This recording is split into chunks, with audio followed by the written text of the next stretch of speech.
오늘 말씀의 제목은 예배는 화목입니다. 예배는 화목입니다. 그렇지 않습니까? 예배를 통해서 하나님과 우리가 화목이 되고 또 예배의 요소 가운데 빼놓을 수 없는 요소가 교제하는 거예요. 교제. 그래서 그 교제를 통해서 우리가 성령 안에서 하나가 되는 그런 화목을 이루어야 되는 그런 자리가 바로 예배하는 자리입니다. 예수님께서도 예배를 드리면서 먼저 너희들이 예배 드리기 전에 형제에게 원망 들을 만한 일이 있거든 먼저 가서 그 형제와 그 얽히고 설킨 문제를 다 풀고 그리고 와서 내게 예배를 드려라 그렇게 가르치셨습니다. 그러니까 예배는 화목을 빼놓고는 예배가 형성될 수 없음을 우리는 잘 알고 있어야 합니다. 아브라함이 정말 하나님을 경험하면서 그때마다 단을 쌓고 제사를 드리고 그리고는 최고의 예배, 이삭을 드리는 그런 예배 드릴 때 아브라함이 드리는 그 최고의 예배의 자리에 누가 있었어요? 그 아들 이삭이 있었잖아요. 이삭은 그때 하나님께 드려진 거예요. 하나님께 이미 그 일생 하나님 앞에 다 드려진 거예요. 그게 부모의 믿음 때문에 가능한 거예요. 여러분, 모태신앙을 우습게 보면 안 돼요.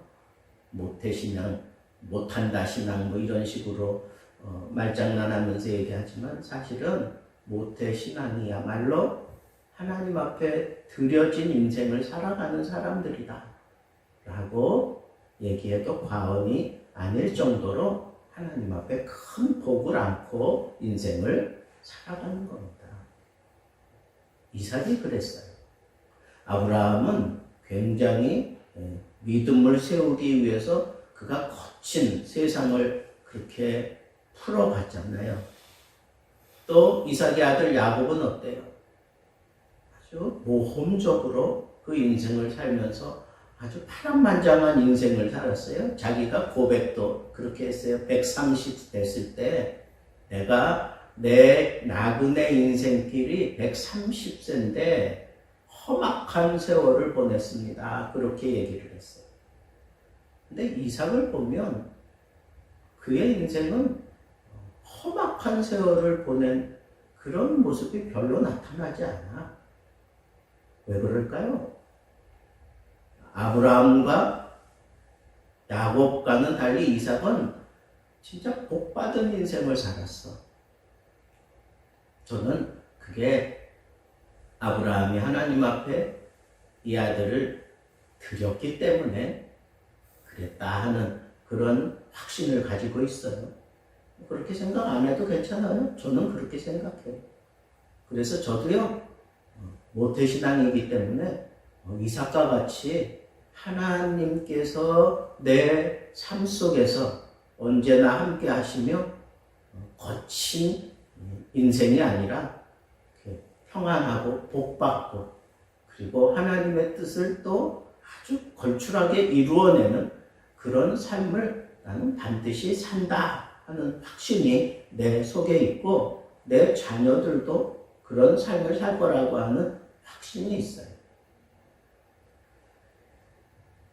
이삭의 인생 가운데 그가 아브라함을 통해서 많은 도전을 받았겠지만 그보다 가장 강력한 도전은 뭐예요? 하나님 앞에 예배하는 거였어요. 그렇잖아요. 자기까지 잡아 죽이려고 할 정도로 이 예배를 끝까지 지키려고 했던 그 아버지에게서 가장 충격적으로 받았던 그런 도전이 뭐겠어요? 예배입니다. 그런데 이상하게 이삭의 인생 가운데 성경은 딱 한 번만 하나님 앞에 단을 쌓고 제사 드리는 게 나와요. 이삭의 생애 다루면서 딱 한 번, 오늘 본문 말씀에 딱 한 번 예배 드리는 모습이 나옵니다. 너무 복을 받으며 살아서 그랬을까요? 하여튼 딱 한 번. 근데 하나님 앞에 정말 감사하는 그런 예배를 드려요, 이삭은.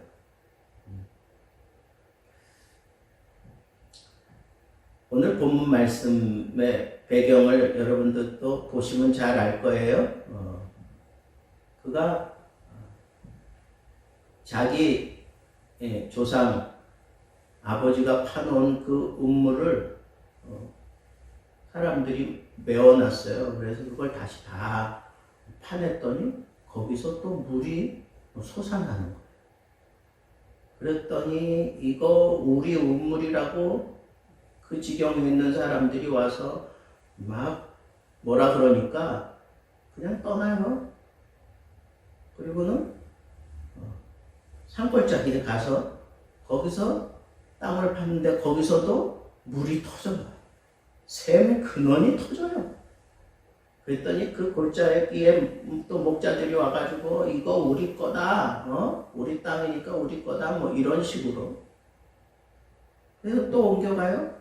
거기서 봤더니 거기서도 물이 나와요. 그러니까 또 그곳에서 또 다툼이 일어나니까 거길 또 떠납니다.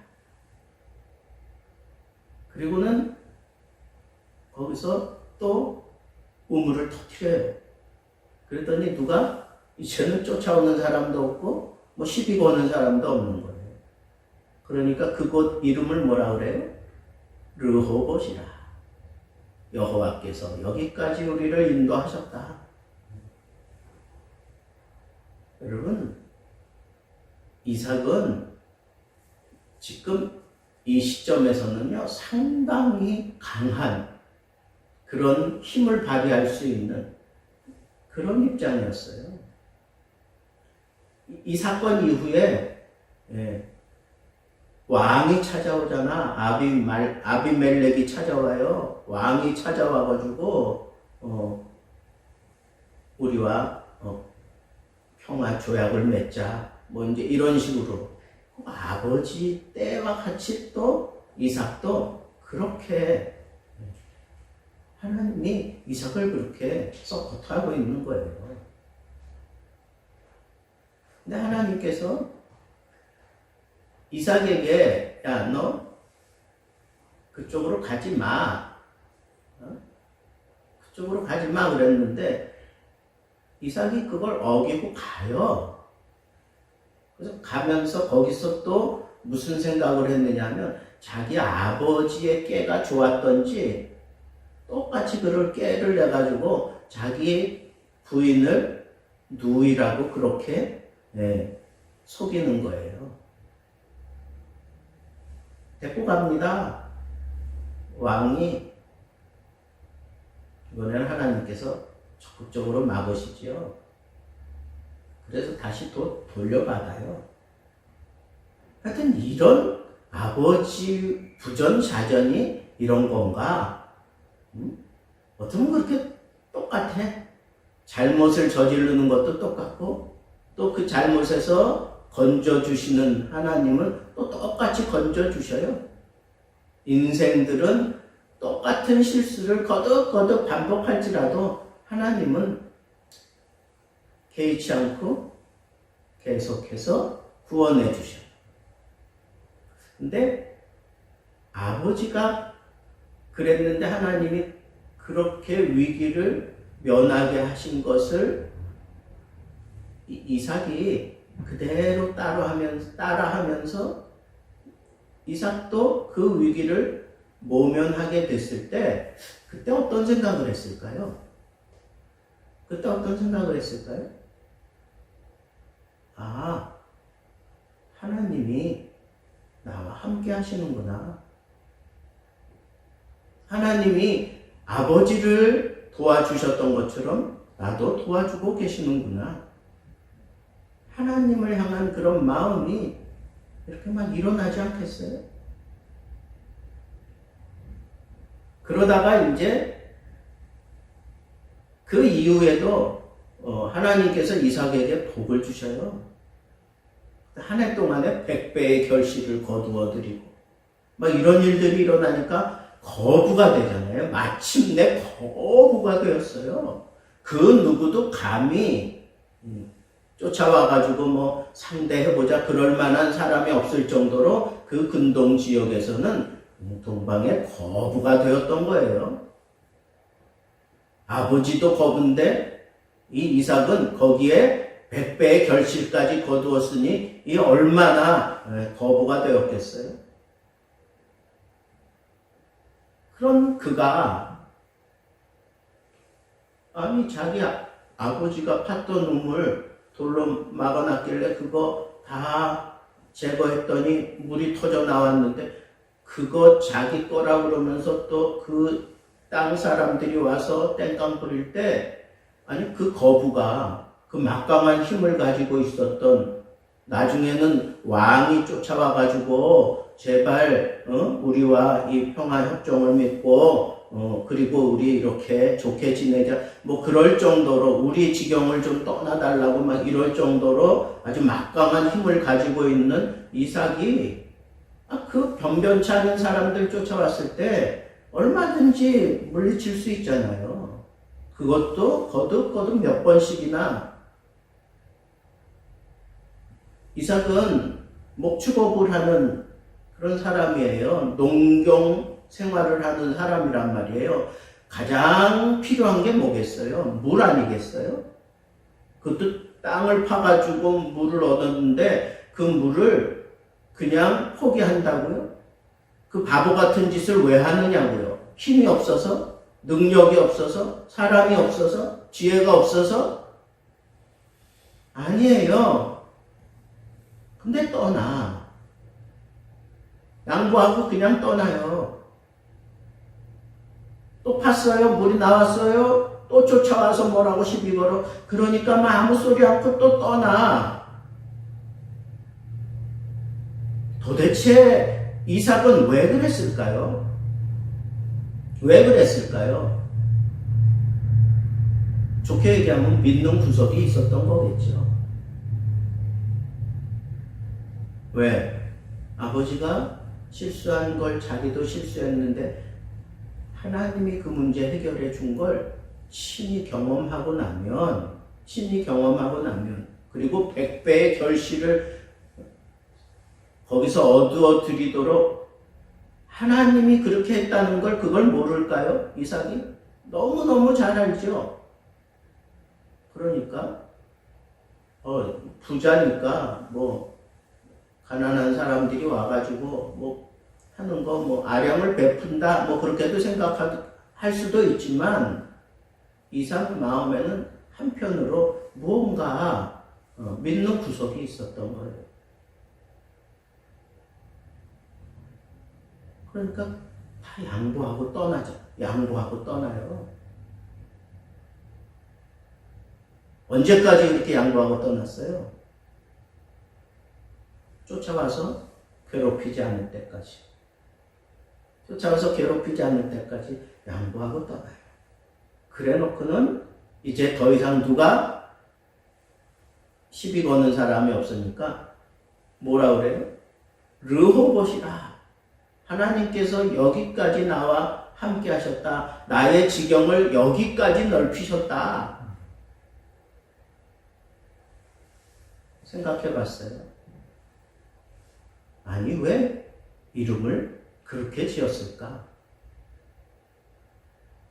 니네들이 아무리 그렇게 나하고 싸우자고 들어도 내가 다 양보하고 떠나서 내가 파는 곳마다 하나님이 물을 터뜨려 주신다. 뭐 그런 의미로 받아들일 수도 있겠지만 저는 이렇게 생각했어요. 나의 지경을 여기까지 인도하셨다. 이렇게 넓히셨다. 그런 얘기는 이삭이 그 양보하고 지나온 그곳을 지나다닐 때 편안하게 지나다녔겠어요? 아니면 손가락질 받으며 지나다녔겠어요? 다 양보하고 가장 귀한 물을 양보하고 떠나왔는데 그 사람들이 열렬히 환영은 안 해줄지라도 싸우자고 드는 사람은 없을 거 아니에요. 이삭은 평화를 사랑했어요. 정말 평화를 사랑했어요.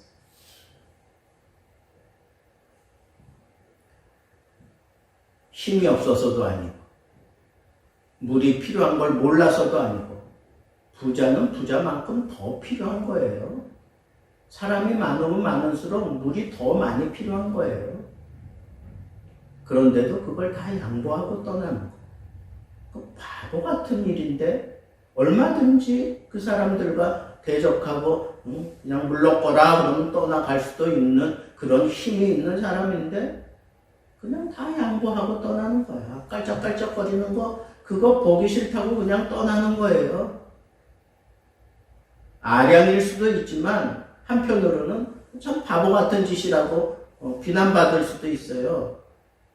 정말 필요한 건데 근데 그걸 다 양보하고 떠나요. 언제까지?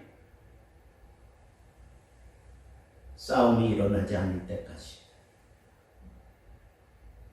그래 놓고는 여호와께서 내 지경을 여기까지 넓히셨다.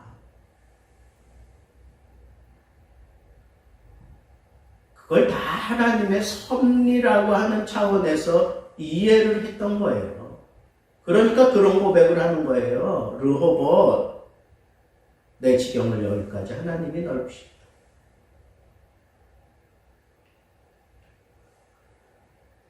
이방인들에게 그걸 다 양보했어요. 그래 놓고 이삭의 인생 가운데, 성경에 나오는 이삭의 인생 가운데 아주 소중한 예배하는 장면이 여기 나타나요. 여러분 어떻게 생각하세요? 이삭은 참 어떻게 보면 평안한 시대를 살면서 아버지가 이루어 놓은 그 평안함, 그 복을 그냥 만끽하면서 살았어. 뭐 특별히 이삭이 잘한 거 있어요? 없어요. 내가 볼 때 뭐 정말 이삭의 이런 삶 우리가 정말 본받아야지. 도전이 돼. 이런 삶 별로 없어요. 내가 볼 땐 없어. 그냥 밍밍한 삶 같아. 근데 뒤집어 놓고 보면 가장 큰 복을 받았어요. 어떻게 그럴 수 있었을까? 첫 번째, 이삭은 그 삶 자체가 하나님 앞에 드려졌던 삶이에요. 아까 처음에도 얘기한 것처럼, 그죠? 아브라함이 잡아 드렸잖아요. 하나님께 드려진 삶을 사는 거야. 둘째, 이삭은 자기 어머니가 죽고 난 이후에 상당히 힘들어했던 것 같아요. 근데 자기 아내를 맞이하게 돼요. 그죠? 리브가를 맞이하게 되잖아요. 근데 그 아브라함의 종이 가서 그 리브가를 데려올 때까지 이삭은 뭐 하고 있었어요? 네. 그래 들에 나가서 묵상하고 있었어요. 하나님의 섭리를 생각하고 하나님이 내 인생을 앞으로 어떻게 펼쳐갈 것인가 생각하고 여기 묵상했다라고 하는 것은 하나님의 도우심과 하나님이 함께 하심과 뭐 이런 것들을 정말 곰곰이 생각하면서 기도했다고 봐도 과언이 아니에요. 그의 삶은 묵상하는 삶이었어요.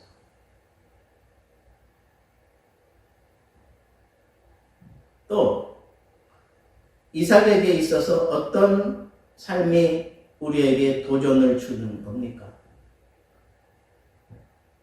리브가를 얻어놓고는 너무 좋아했어.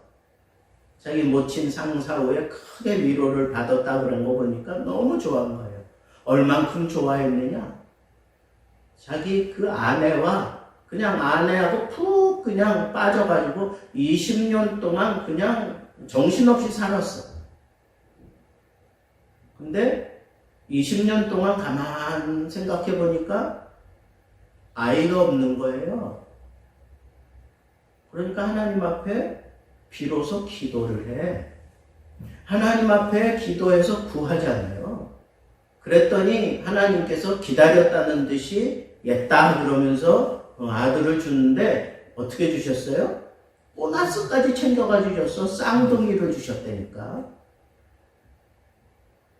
이삭의 삶은요 진짜 복된 삶이에요. 그죠?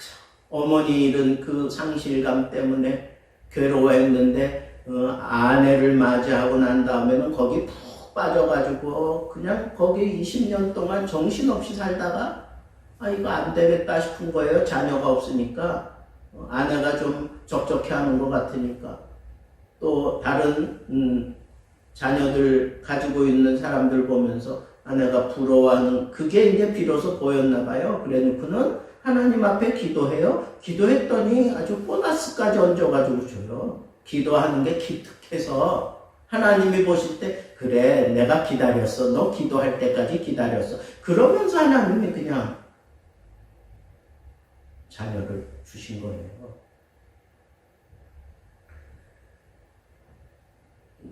그리고 아버지가 죽습니다.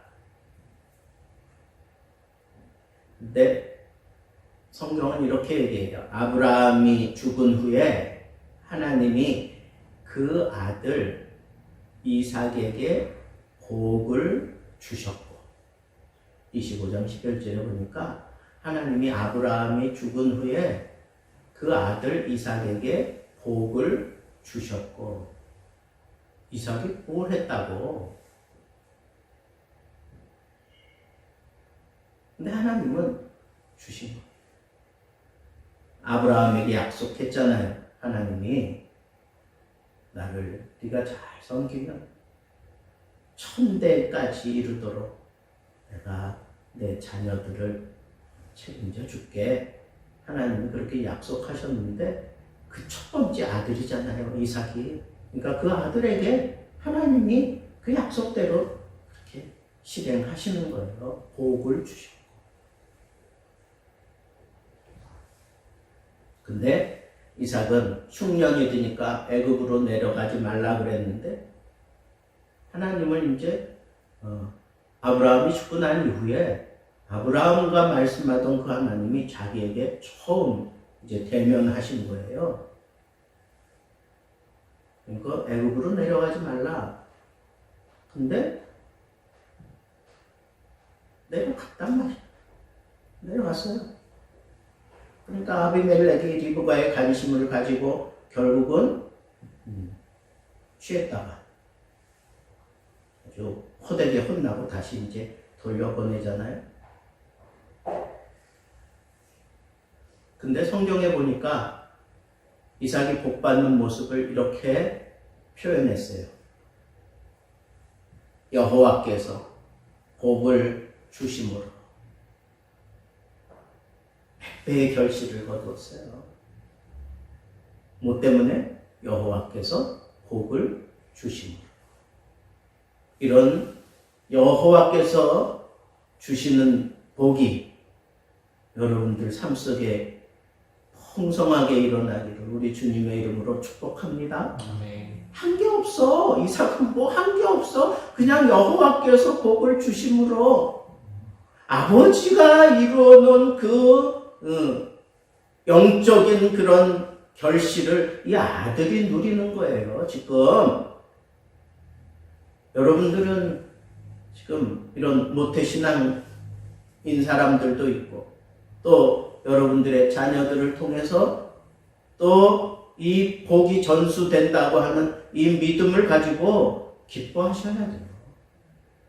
여호와께서 복을 주심으로 그러니까 온 세상이 난리가 나고 흉년이 들고 뭐 법석을 떠라도 여호와께서 복을 주심으로 한 해 동안에 100배의 결실을 거두어 드렸단 말이에요. 여호와께서 복을 주심으로 뭐 더 이상 무슨 복이 필요해. 여호와의 복이 여호와께서 주시는 복이면 그걸로 다 되는 거 아니겠어요? 그리고 경험을 하면서 이삭에게 이제 믿음의 행실이 드러나기 시작해요. 믿음의 행동이 드러나기 시작해요. 그게 뭐예요? 오늘 본문에서 읽은 것처럼 깜도 안 되는 사람들이 깔짝거리지만 그냥 다 양보하고 떠나는 거예요.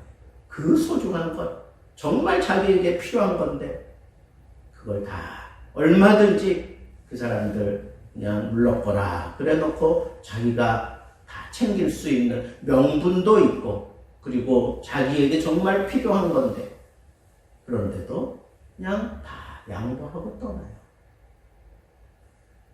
그래 놓고 더 이상 시비 거는 사람이 없을 때 그때 그의 믿음의 고백이 나오잖아요. 뭐래요? 르호보 여호와께서 내 시경을 여기까지 넓히셨다.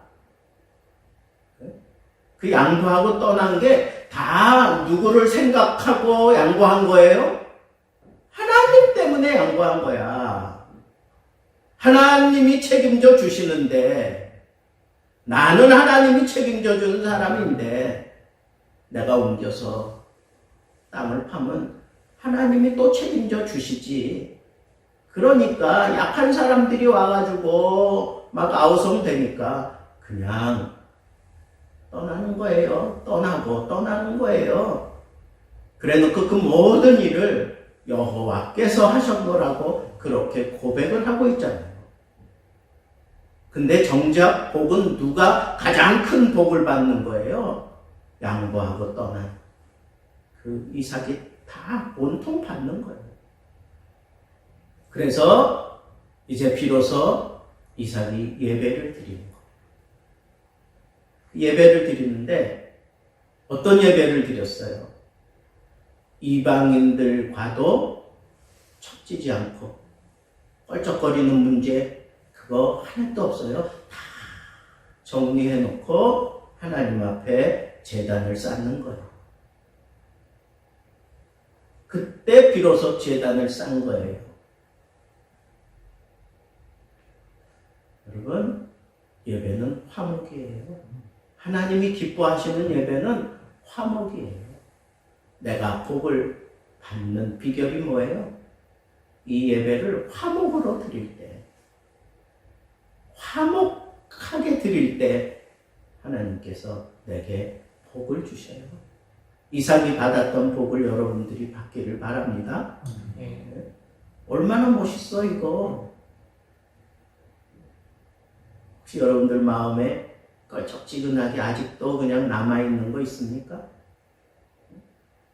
저도 옛날에 경험한 건데 그 사람 얼굴이 떠오르면 갑자기 막 그냥 속이 메스껍고 진짜 막 몇십 년 전에 먹었던 그 생선 비린내 같은 게 쫙 올라오고 막 이런 경험 해본 적 있어요. 근데 그것까지 다 내려놔야 돼요. 그리고 화목하세요. 더군다나 형제에게 원망 들을 만한 일이 있거든 먼저 그거부터 풀고 오라고 그랬어요. 가족에게 원망 들을 일이 있으면 그거 풀고 오세요. 형제에게, 자매에게, 그리고 더 나아가서 이웃에게, 그리고 안 믿는 사람들, 원수같이 지내는 사람일지라도 그 사람과 풀어야 돼요. 그래야 이삭이 받았던 복을 받습니다. 어떤 복을 받았어요? 이삭은 아무런 거 할 거 없어. 그냥 예배만 드렸어요. 하나님 앞에 단만 쌓고 나니까 그 왕이, 그 지역의 왕이 찾아옵니다. 찾아와가지고 떠나가 달라고. 여러분, 하나님 앞에 예배 드리는, 화목하는 그런 예배 드리고 난 이후에 하나님께서 책임져 주셔요. 하나님께서 함께 해 주셔요. 그래서 부엘세바 동맹을 맺게 되잖아요. 세상이 알아주는 사람이 되어 있어요. 세상의 최고의 자리에 있는 사람이 와서 제발 우리와 싸우지 말자. 우리와 편안하게 지내자. 그러면서 와서 자기가 와서 왕이 와서 지금 이렇게 부탁을 해요. 어떻게 이런 복을 받아 누릴 수 있을까요? 이삭이 드린 예배는 화목의 예배였어요. 화목의 예배를 우리가 잘 드리면 이삭이 받았던 이런 복을 받아 누린다는 겁니다. 이거 못 믿으면 도대체 여러분들은 예배 시간에 와서 무슨 복을 구하시는 거예요? 이거 믿어야 돼요. 화목의 예배 잘 드리면 이삭에게 주셨던 여호와께서 복을 주심으로, 여호와께서 함께 하심으로 그가 누린 그 복을 받게 되는 거예요. 예배만 잘 드려도 그 인생 성공한다는 얘기는 바로 이런 데 두고 하는 거예요. 그러려면 이삭처럼 드려진 인생 사세요. 그리고 묵상하는 삶을 사세요. 그리고 구하여 얻을 줄 아는 그런 삶을 사세요. 그리고 더 나아가서 이웃과 화목한 삶을 사세요. 그런 것들을 토대로 해서 얻어진 하나님에 대한 의식, 그 이웃과의 그 화평함을 유지하기 위해서 그 마음속에, 이삭의 마음속에 자리 잡고 있었던 게 뭐예요? 하나님이 나와 함께 하시면 나는 다 되는 거야. 내가 가지고 있는 게 처음이 아니야. 최고가 아니야. 내가 가지고 있는 거 그게 최고가 아니고 첫 번째가 아니야. 나에게는 하나님이 첫 번째야. 하나님이 그 속에 살아있으니까 하나님 제일 중심의 그 믿음이 이삭에게 자리 잡고 있으니까 그가 상대도 안 되는 사람들에게 다 양보하고 떠날 수 있었던 거 아니겠어요? 하나님이 나를 책임져 주시는데, 그래 놓고는 정말 괴롭히는 사람이 없는 그런 화평한 그런 세계가 그에게 펼쳐졌을 때 비로소 그가 뭐라 그래요? 르호봇, 여호와께서 여기까지 나를 인도하시고 내 삶의 자리를 넓히셨노라고, 내 복의 자리를 넓히셨노라고 그렇게 고백하잖아요. 예배는 화목입니다. 첫째는 하나님과 화목하시고, 둘째는 내 가족과 화목하고, 셋째는 이웃과 화목하세요. 그런 삶 속에서 하나님께서 도와주셔요. 그 도움을 강하게 느끼면서 받을 수 있는 사람은 하나님께 드려진 사람이에요. 늘 말씀을 묵상하는 사람이에요. 필요를 따라 구하는 사람이에요. 그리고 양보하는 사람입니다. 그러면 반드시 르호봇이 여러분들 삶 속에서 일어나게 될 줄로 믿습니다. 기도하겠습니다.